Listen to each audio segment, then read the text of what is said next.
Tipo aqui. Para! Não está a focar. Já está.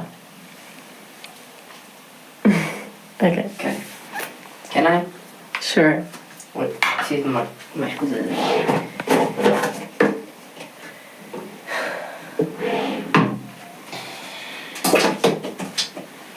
Can I or not? Faz pelo outro espelho. Isso. Não. Ou um ou outro. Está neste. Ok. Tens de chegar mais para lá, para o teu lado direito. Mulher, assim já não estou tipo aqui, não é? Não vai assim. Vai para ali. Aquele. Ok. Não te esqueças de gravar no play. Já está no play, ué. Vês?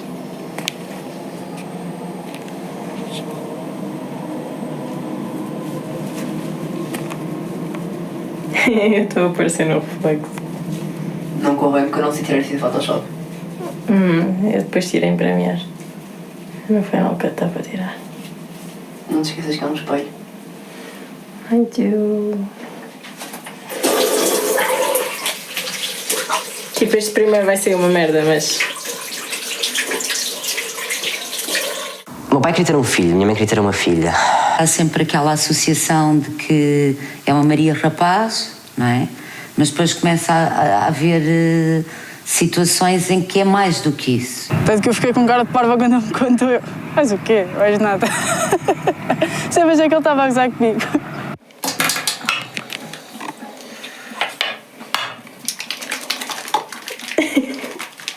Espera, agora põe na cara.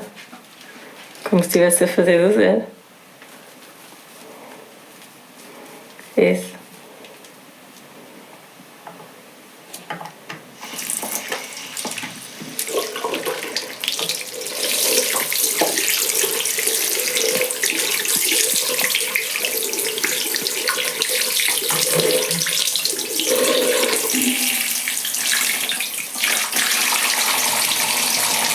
A disforia de género, como o nome próprio indica, é alguém que não está de acordo ou não se sente de acordo com o género que lhe é atribuído. Portanto, não esquecendo desde as definições básicas de que sexo é algo que é biológico, que é aquilo que normalmente quando uma criança nasce se define se é do sexo masculino ou do sexo feminino, apenas pela observação dos genitais externos, género é uma construção social. E sendo uma construção social é que faz com que cada um de nós se sinta ou não de acordo com o género que nos é atribuído, masculino ou feminino.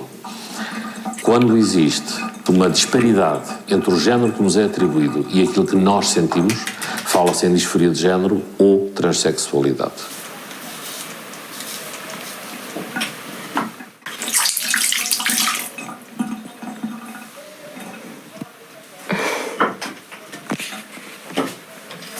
Or bathtub. Acho que não vou fazer ao bigode da face. Não faz. Chegas um bocadinho nada mais para a tua esquerda. Tipo a cara. Não, pode... Exatamente, yeah. Não, tens que manter a cara na esquerda, babe. Exatamente, exatamente. Isso. Um bocadinho nada para a direita. A cara. Isso. Está perfeito. Eu prefiro chamá-la uma condição em que há uma incongruência entre o género atribuído e aquilo que é percepcionado. E para se nós falarmos de transexualidade, esta incongruência tem que ser mantida ao longo do tempo e tem que causar sofrimento.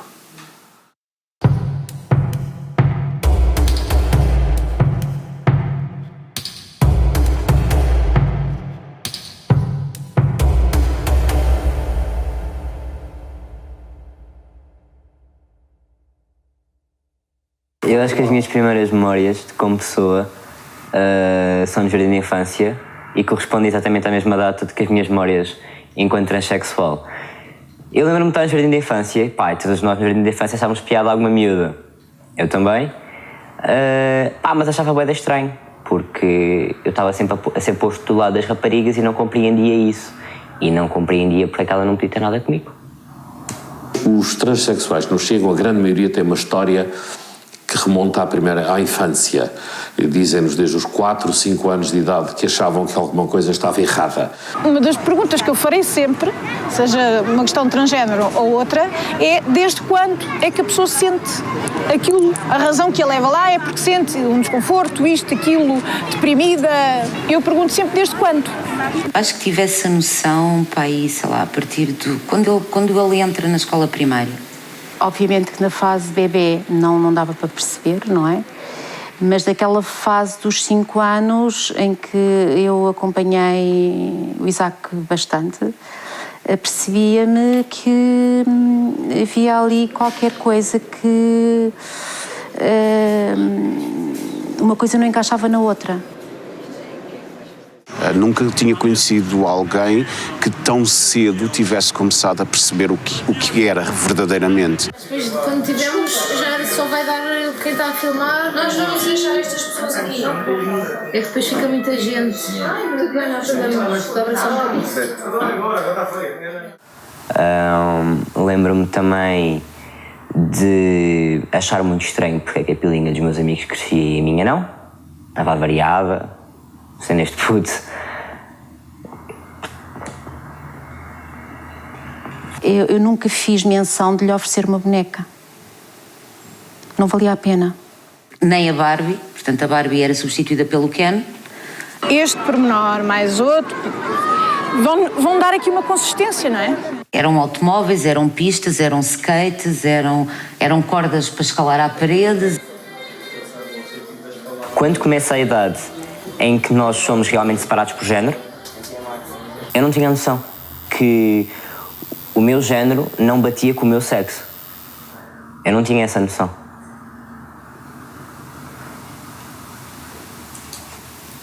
A minha vida inteira foi uma frustração até eu começar a testosterona e até ter feito a mastectomia.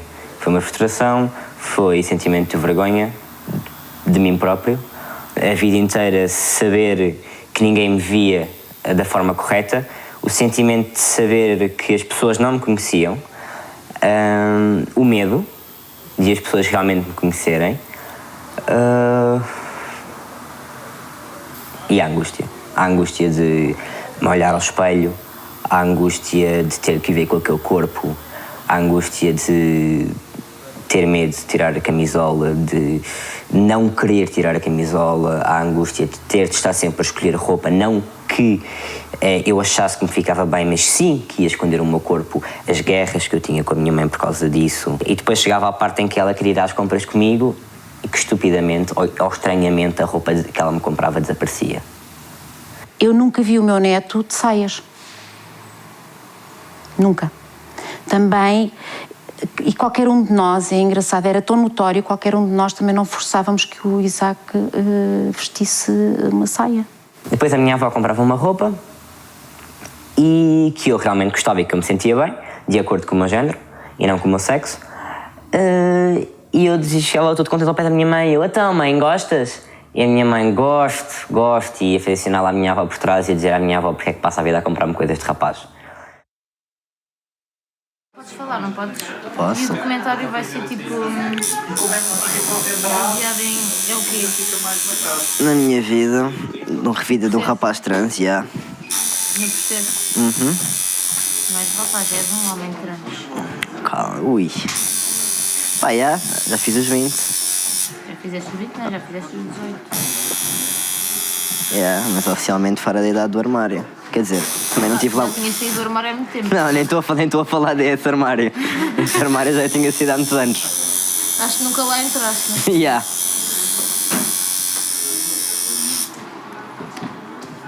Mas pronto, é assim, é live. Sim. Depois tiras este, lavas bem, com água, deixa ficar um bocadinho ao lado e depois metes o bebê. Repentance. Deixa-me tênis. Portanto, eu do lado dos rapazes não era aceito e no lado das raparigas também não me queriam lá porque claramente percebiam que eu não era uma rapariga. Quando percebi que as pessoas me viam como uma rapariga, eu perguntava à minha avó, posso ser um menino? Avó, posso ter uma pila? Porque é que a minha pila não cresce? Lembro-me de uma rapariga que me disse: tu sabes que podes ser quem tu és, podes mudar de sexo. O meu primo era uma rapariga. Desde os meus 10, 12 anos, que a minha vida inteira foi planeada para, o mais cedo possível, eu sair de casa, e eu sabia que a única hipótese que eu tinha de sair de casa era efetivamente eu ir para a faculdade. Aos 14 anos, mais ou menos, confrontei-o e perguntei-lhe se ele alguma vez tinha desejado ser rapaz. Eu vivia para as aulas, nessa época eu vivia para as aulas. Eu tinha as melhores notas, eu tinha os melhores trabalhos, porque lá está, era a minha única maneira de me safar era a faculdade. E a faculdade sempre foi o meu grande objetivo. Ele sempre disse que queria ir para a faculdade e ficava bem chateado quando as notas não eram o que ele queria ou que não correspondiam àquilo que ele estava à espera. Todos os anos recebeu o prémio de mérito do aluno do ano e não sei o quê, portanto, é possível que houvesse isso, mas acima de tudo era porque ele realmente destacava-se dos outros. Estuda e não para, estuda. Até que pronto, chegou ali ao final do 12º ano que ele descambou totalmente. Eu faço ideia o que é que ele não sofreu a nível de escola, porque o Isaac, por feitio, por uma questão de feitio, absorve as coisas como esponja e não fala muito. Era uma cara podre. Houve uma vez que ele até deu um soco a um porque eu também já estava quase a bater nele e ele foi primeiro e pronto. Preferem ficar com a ideia de uma pessoa que não existe?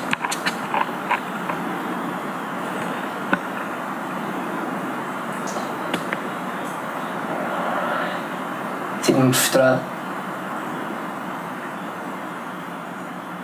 No secundário, o bullying era psicológico, sim.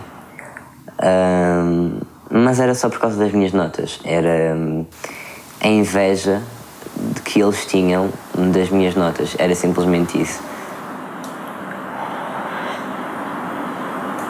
Algumas dessas pessoas viram-me chorar, o que é raro.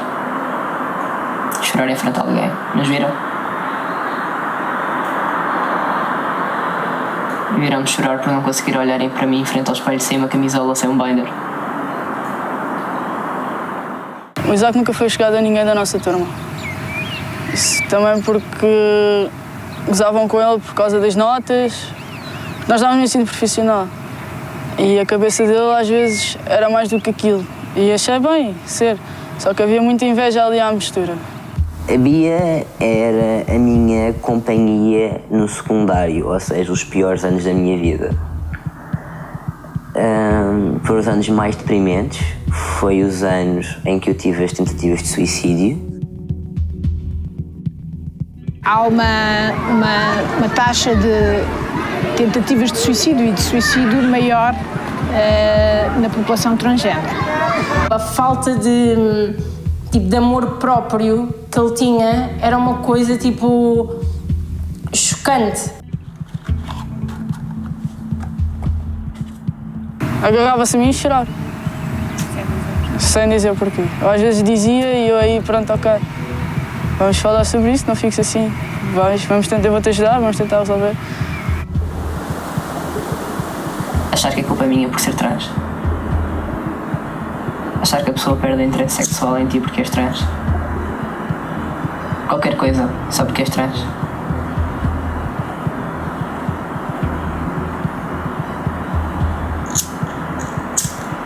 Ele culpava-se imenso por de ser trans. Ele dizia que a razão pela qual ele tinha perdido de amigos era por culpa dele porque ele era trans. A razão pela qual as ex-namoradas dele o tratavam mal, ou a razão pela qual não resultou foi porque ele era trans. Ou seja, tudo o que lhe corria mal na vida dele, na cabeça dele, girava à volta dele ser trans. Sexualmente, eu não consigo deixar que me toque. Pelo corpo que tenho. Sexualmente, eu não tiro o binder. E sexualmente, eu não tiro os boxers. E foi aí que ele me contou da situação dele. Ao início foi estranho, porque não estava à espera, sempre o conheci de outra maneira, né? mas aceitei logo na boa, foi só o tempo de adaptação de não o chamar, pronto. Mas isso disse-lhe sempre que ia ser difícil para mim ao início, porque já o conhecia há bastante tempo. Se tivesse acabado de o conhecer seria mais fácil. Os amigos são as melhores pessoas nestas alturas difíceis. E todas as vezes que ele precisou de falar comigo, eu estava lá, ajudei-o, dei-lhe as minhas opiniões e sempre o apoiei.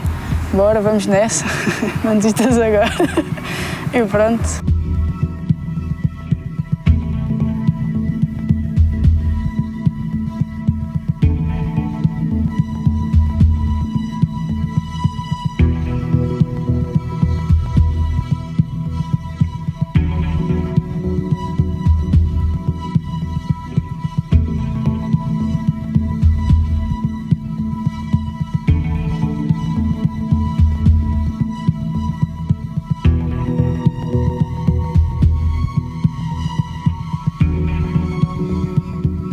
O desgosto de não se ter o corpo conforme aquilo que sentimos que somos é muito grande. E a incapacidade de nos olharmos para o espelho com um corpo que não tem nada a ver com o que eu sinto, com o que sou, é muito grande.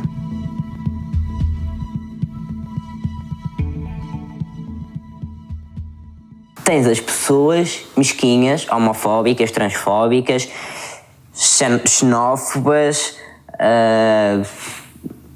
Normalmente, quanto mais ignorantes somos, mais temos medo da diferença. E, portanto, também muito baseado na ignorância, no tabu, no preconceito, alguma influência das religiões, estas pessoas são alvo de ostracismo. E hoje em dia, as pessoas assumem por mim a coisa que mais me custa dizer no mundo, que é: eu sou uma gaja, quero ser um gajo, quando é mentira. E ter a noção disso, é a coisa que mais me custa no mundo. Enquanto avó, não é a transformação dele que me custa. Aquilo que mais me custa é saber o quanto ele não deve ter sofrido e questionar-me se daqui para a frente ainda vai sofrer com os tais padrões que a sociedade impõe. Pá, primeiro, tipo, os meus pais são pessoas bem reservadas. Normal. E mesmo, não, nem sequer é isso, eles são bem reservados, tipo, no geral. Não, mas mesmo assim, não é uma cena que é tipo... Claro. Vira-se um bocadinho. Não é uma cena que seja fácil.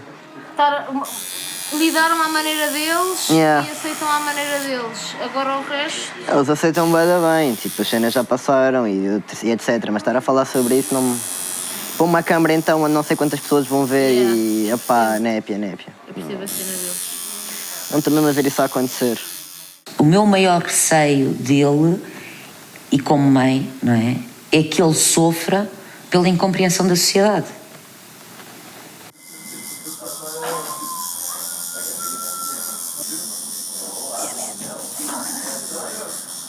Já estou a suar. Há pessoas que ferem simplesmente porque precisam de ser superiores, porque elas são e sentem-se inferiores e precisam de ser inferiores.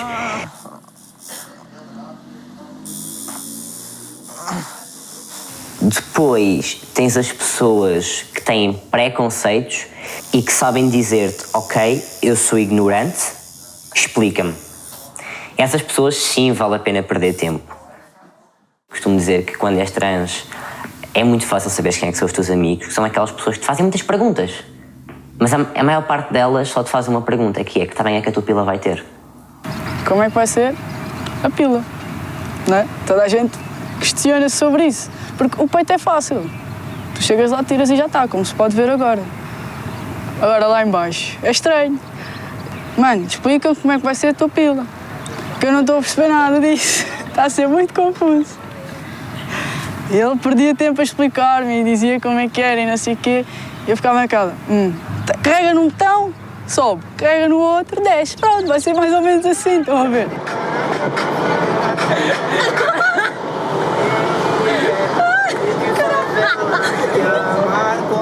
Mas tu sempre sacaste gajas. Sim, claro. Oh, amiga, eu, todo eu, quero isto e preciso de uma pila para satisfazer alguém e sacar gajas. Não, não preciso. Na verdade, desde que eu me assumi, desde que eu fiz o meu coming out, a minha lista de números diminuiu.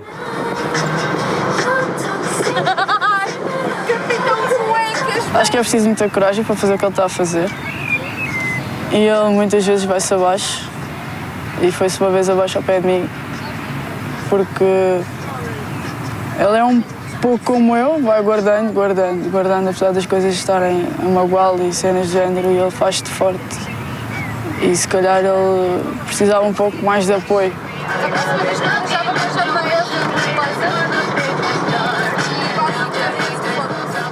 Ele automaticamente vestiu uma capa. E eu cheguei-lhe a dizer a ele, eu até posso perceber que tu vistas essa capa para as pessoas da rua. A partir do momento em que chegas aqui à porta de casa, desce para a capa. Antigamente eu era uma máscara e nunca deixei que a máscara se colasse à cara.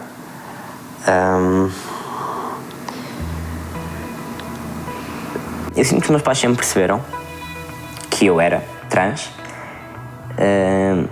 Acho que não foi um choque. Foi um choque porque é sempre, e acho que enquanto pais as pessoas vão perceber o que eu vou dizer, que é sempre um choque ser o nosso filho. Não é que eu não gostasse dos meus pais, simplesmente eles não me compreendiam, ou não queriam compreender, ou estavam a fechar os olhos àquilo que estava à frente deles.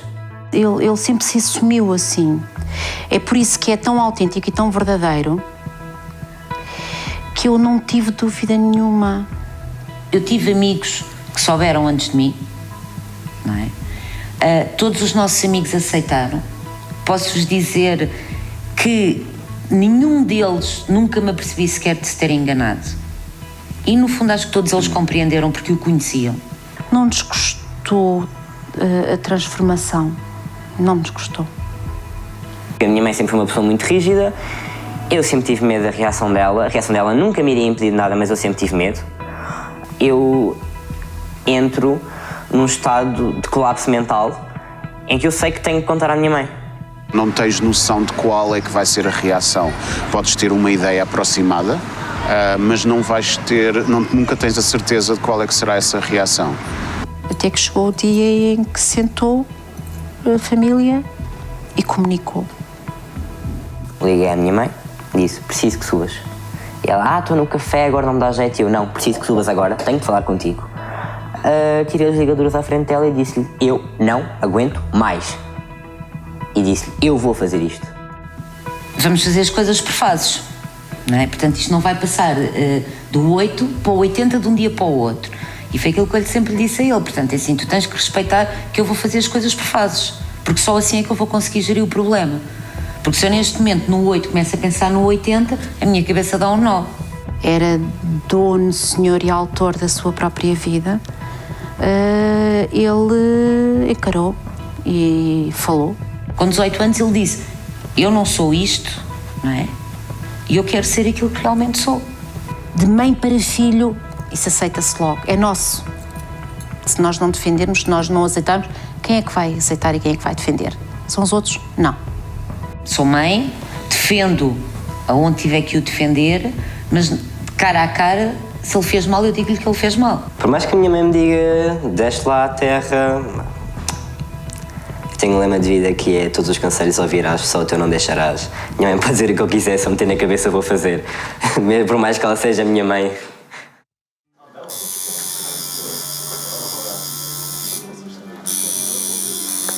Para a semana achas que está para vir aí assim 1 ou 2 dias fotografar? Yeah. A gente já olha aí para a tua agenda.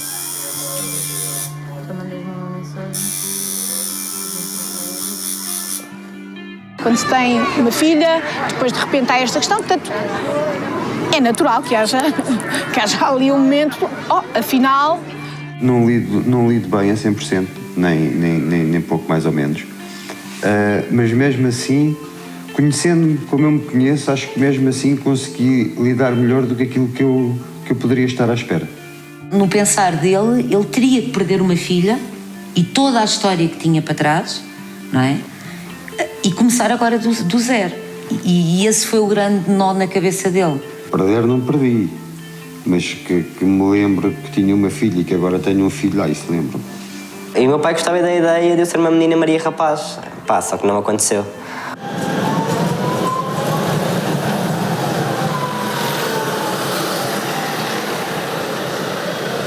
Vou à ILGA, procuro o apoio. Na altura fui reencaminhado para o SAP, Serviço de Apoio Psicológico da ILGA. Falo com a Sara Trindade, ela faz-me uma série de questões e em um mês de acompanhamento com ela, ela passa-me uma carta de recomendação para o Júlio de Matos, para a doutora Catarina Soares.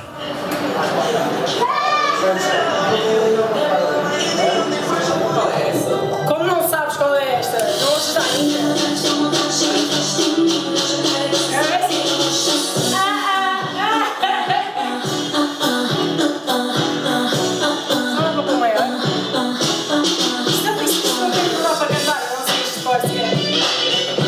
Olha, mas se calhar metíamos isso um bocado mais coisa, porque não há aqui muitos heteros, tá? Obrigada. Eu sou hetero. Quando tive as primeiras conversas com ele, o Isaac estava já bastante bem resolvido. Tinha já refletido bastante sobre o seu percurso. O Isaac é uma pessoa também que se informa por si só. Nesse mesmo dia em que tive a consulta, chega o meu primeiro binder e o meu único binder, porque eu passei a vida a fazer binding com ligaduras, o que me causava, o que me fez com que eu acabasse a ficar com as costas assim e não completamente direitas, o que fazia com que eu não respirasse bem, o que não escondia o peito suficiente e que, portanto, eu passava o dia inteiro assim, o que não me deixava à vontade. Eram 9 ou 14 metros de ligaduras que tinha que se enrolar todos os dias, mais que uma vez por dia. E depois era, enquanto ele tomava banho, eu tinha que enrolar as ligaduras, depois ele vinha, metia as ligaduras, eu tinha que ajudar a meter as ligaduras e só depois é que eu ia tomar banho. Ou seja, até houve um dia em que ele se recusava tanto a andar sem as ligaduras, houve um dia em que ele começou a ficar com falta de ar, porque tinha as ligaduras demasiado apertadas. Lembro-me que houve uma vez que eu ia sufocando com aquilo, que eu não conseguia mesmo respirar. E ele disse mesmo, eu prefiro desmaiar, mas não me leves ao hospital e não me tires as ligaduras. Isaac, isso está demasiado apertado. E tinha a dizer à pessoa, não, está bom, sinto-me bem. Era mentira, não sentia. Quando começo a usar o binder, há todo um mundo novo, porque deixa de se notar, ou deixa de se notar tanto, parece que é mais confortável. Não é de facto forma de resolver. Ter aqui uma coisa apertada a esconder o peito não é a melhor forma. Tem as suas consequências. No meu caso, como eu tinha o peito bastante partido, era mesmo uma camisola igual a esta, feita de neoprene, que me vinha até aqui e não é bom, não é aconselhável. O binder é caro, mas mais vale juntar algum dinheiro e mandar vir um do que fazer binding incorretamente. Ao longo do tempo eu vou avançando nas consultas, vou tendo o meu primeiro relatório de disforia de género, que são precisos de 2, um deles independente, somos nós que escolhemos onde é que vamos. Dentro da lista de médicos admitidos, eu fui ao Dr. Afonso Albuquerque, despachei aquilo numa consulta. Eu só quero que o meu sexo corresponda à minha identidade de género. Porque, perante as autoridades, não há nada que se possa fazer antes de ter um cartão de cidadão. Não há nada que se possa fazer antes de ter 2 relatórios de disforia de género, que nos têm de acompanhar sempre, enquanto existe o cartão de cidadão. E não é por faltar um dia ou uma semana para eu ter esse cartão de cidadão ou essa merda desse papel que eu sou menos homem. Mas legalmente, sim, legalmente não sou nada até isso. Chega a altura em que começa a testosterona. O primeiro dia de testosterona dele foi a maior felicidade de sempre. Ele estava super feliz. Não é justo, dá-me o rabo, ok? Terceira injeção.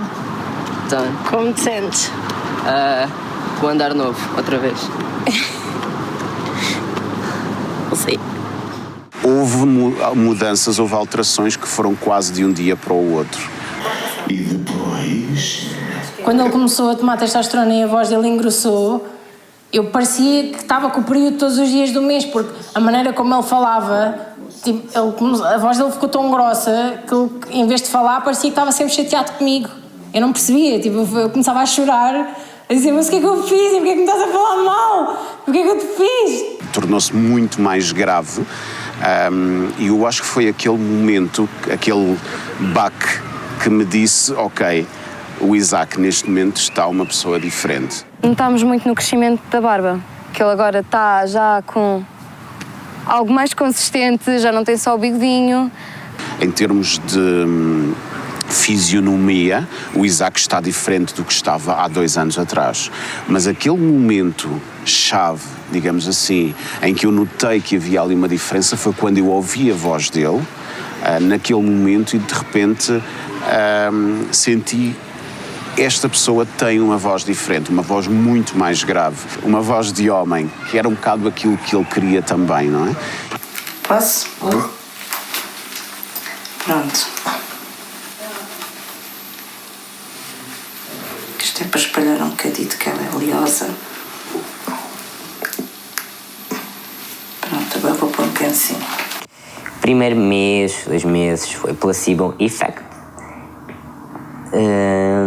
E depois reparo, como isso calha no verão, como eu começo com as hormonas, como eu começo com, eu diria, o pavio mais curto. Eu nunca me senti irritado, muito irritado, nunca me senti agressivo, sentia realmente a testosterona a bater quando ele me irritava, mas não sentia que me irritasse por aquilo. E que não se lhe podia dizer nada, não é? Porque tudo aquilo que nós pudéssemos estar a dizer, ou tentá-lo chamar à razão, ou dar a nossa opinião, ou o nosso conselho, muitas vezes para ele era sinal que nós estávamos contra ele, ou que estávamos a ir contra o que ele estava a dizer, ou contra o que ele queria, quando não era nada disso. E isso calha no verão, ou seja, calha na altura em que eu estou farto do binder, em que eu começo a ficar com queimaduras de primeiro grau por causa daquela merda, começa a ficar na altura em que eu não posso sair durante o dia, porque eu não aguento com aquilo e eu não vou tirar aquilo. Começa a bater na altura em que toda a gente está na praia e eu não posso mais uma vez. Começa a bater na altura em que eu quero ir fotografar porque está um dia lindo, tenho uma máquina nova e não posso porque está sol. E então a minha escapatória foi a Mariana não estar a trabalhar, estarmos os dois de férias, termos carro e então deitávamos às 10 da manhã, acordávamos às 7 da tarde, eu só me sentia bem com o binder para sair às 8 da noite, com o calor que esteve no verão passado.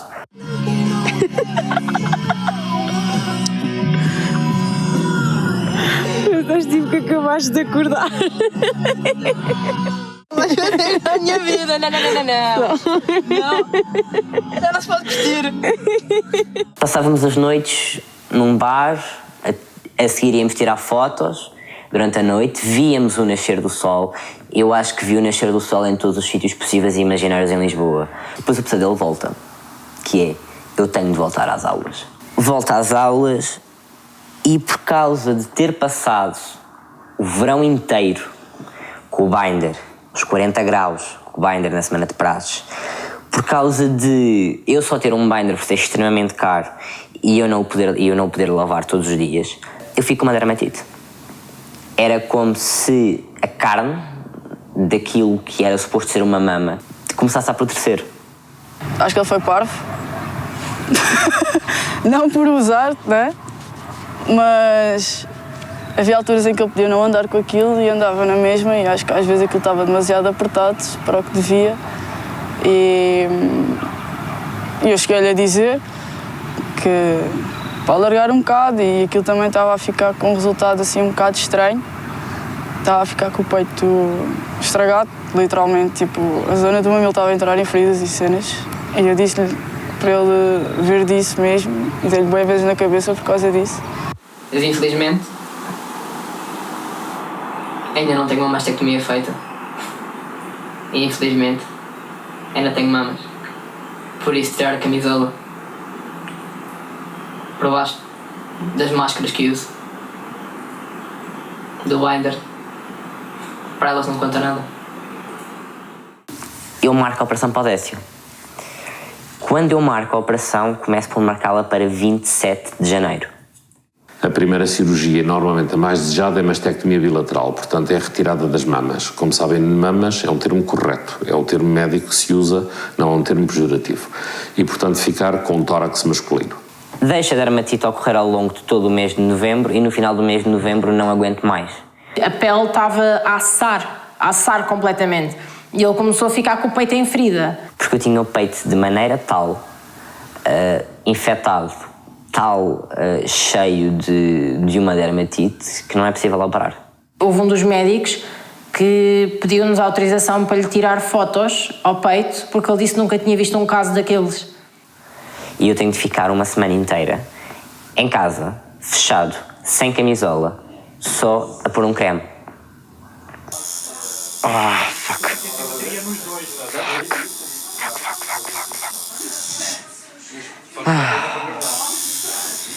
Esquece, eu tenho bom orgulho nas minhas cicatrizes.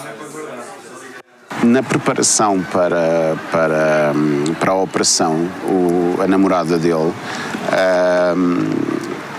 pediu aos amigos que fizessem alguns vídeos a desejar boa sorte e o que quisessem dizer.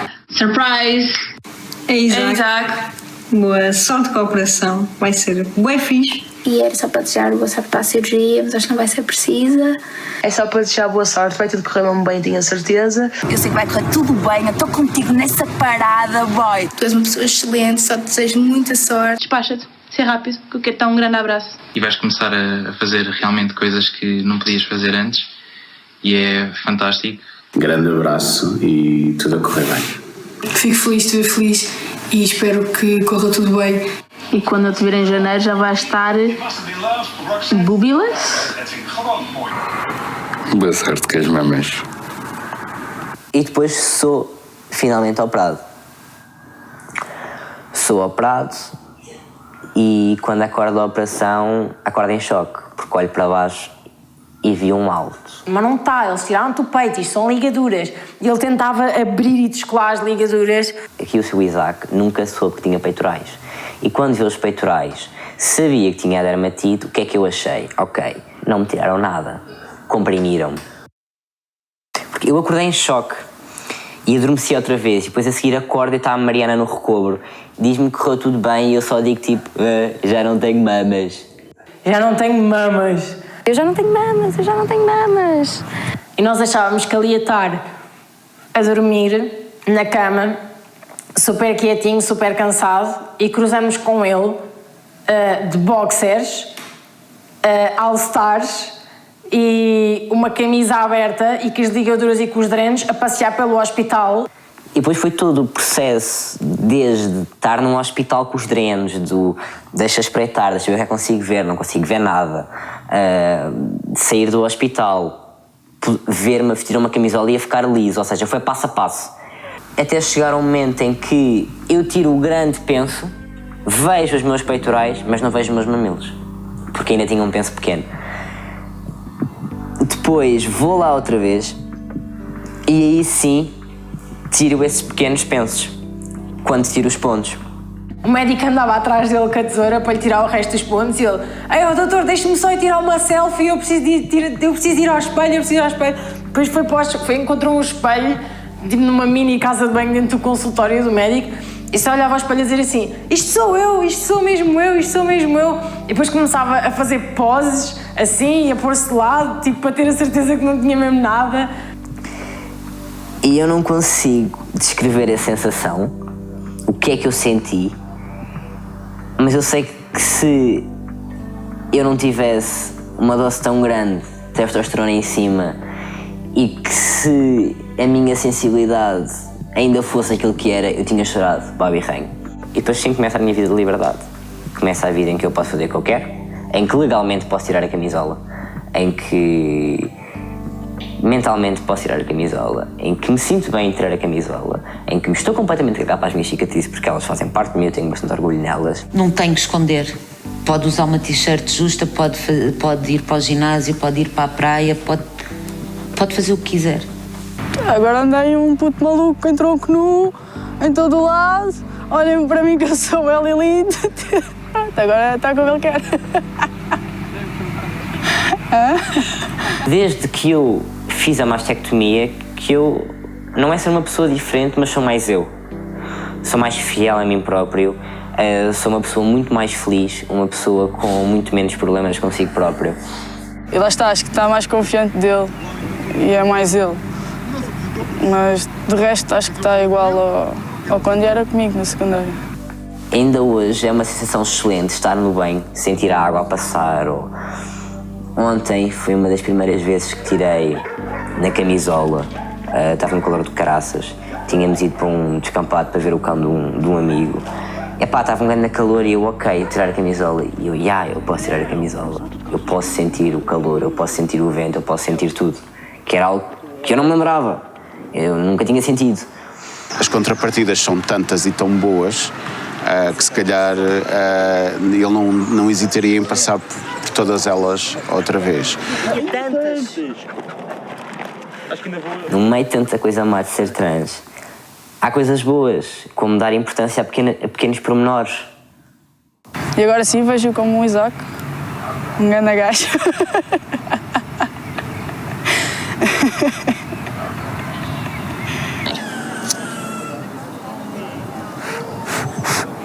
Não estou a ouvir, está a começar a haver interferência. Estou, e desligavas.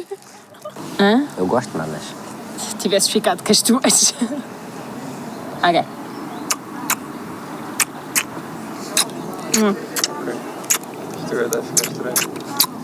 Era eu chegar à escola de manhã e lá vem o Isaac.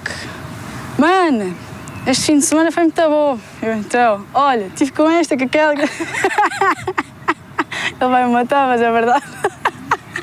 Não consegue contar com as duas mãos o número de raparigas com quem já teve. Gajas e noite.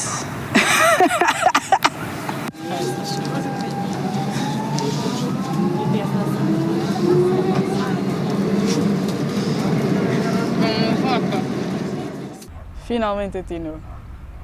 E a Mariana põe-lhe muito isso na cabeça.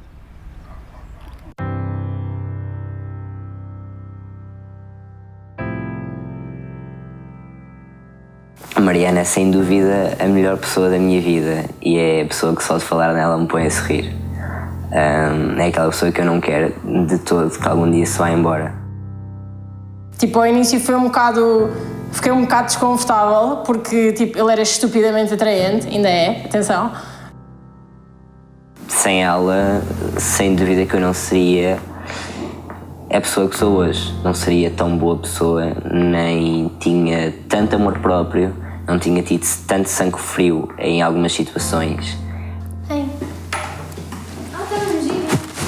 Ela é gira. Assim, chegas ali e fazes isto. O que foi?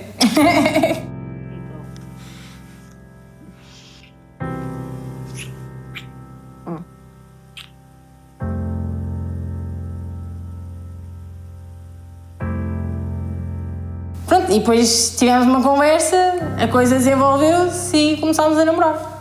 No dia 23 de dezembro. Victoria. No, you lose.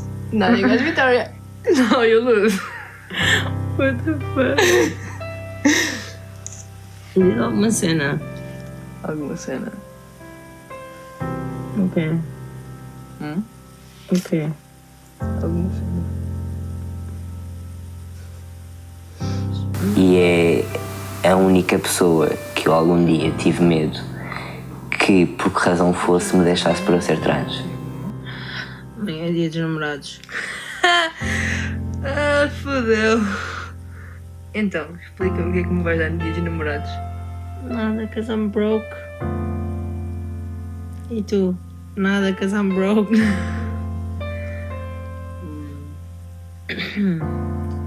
Say hi. Hi. Diz um olá alegre, caralho. Olá! Seria muito mais areia para a minha caminhoneta se não existisse a Mariana. E acho que a Mariana lhe faz muito bem. Porque a Mariana é o contrapeso. O mais engraçado no meio disto tudo é que o facto de eu ser trans é o mínimo da nossa relação.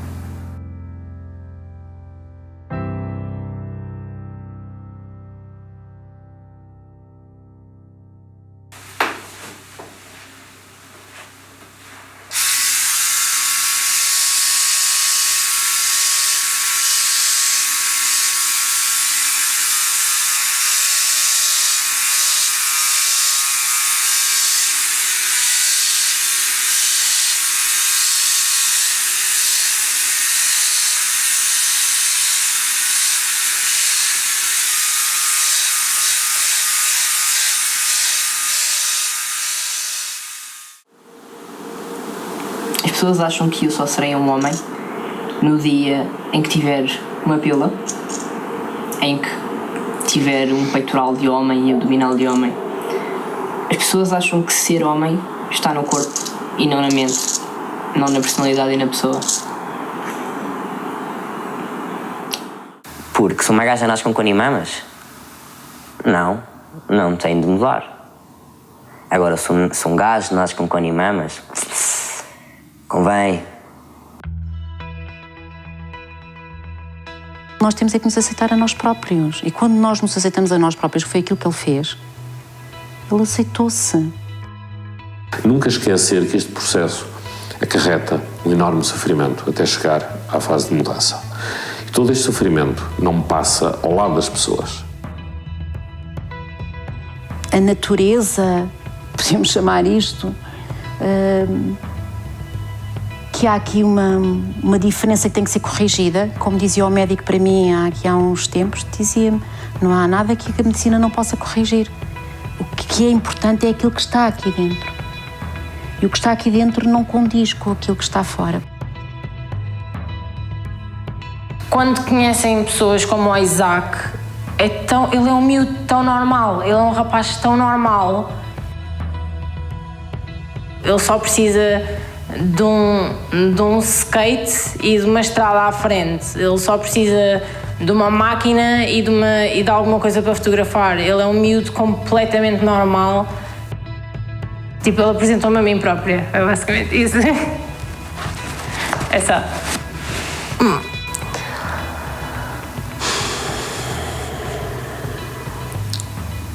Sinto-me muitos quilos mais leve.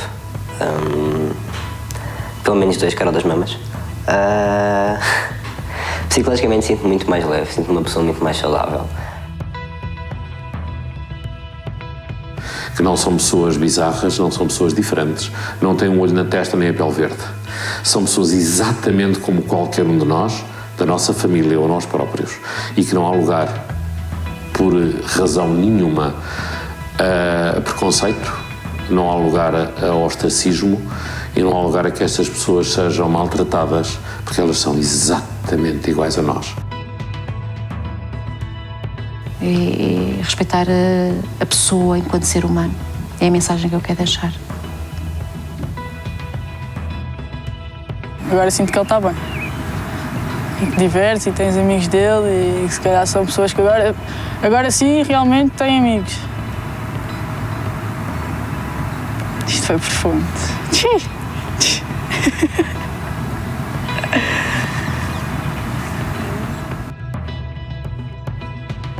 É que isto mostra que eu, o Isaac, eu tenho uma vida como qualquer outra pessoa. Por acaso sou trans. E isso é o maior ponto positivo.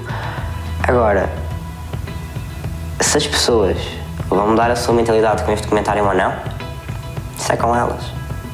A nossa parte está feita, a nossa mensagem está passada, e para perceberem que uma pessoa transexual é igual a vocês, e nada mais. Vou à escola, tenho namorada, tenho família, que sim, apoia-me. Gosto de tatuagens, gosto de skate, gosto de basquete. Tive uma vida completamente normal. Desde o momento em que comecei em testosterona, tive o meu bem mudado. Isso é uma vida normal. Todos nós temos os nossos processos, as nossas coisas. Nada mais. Mais algum ponto que queres que eu fale?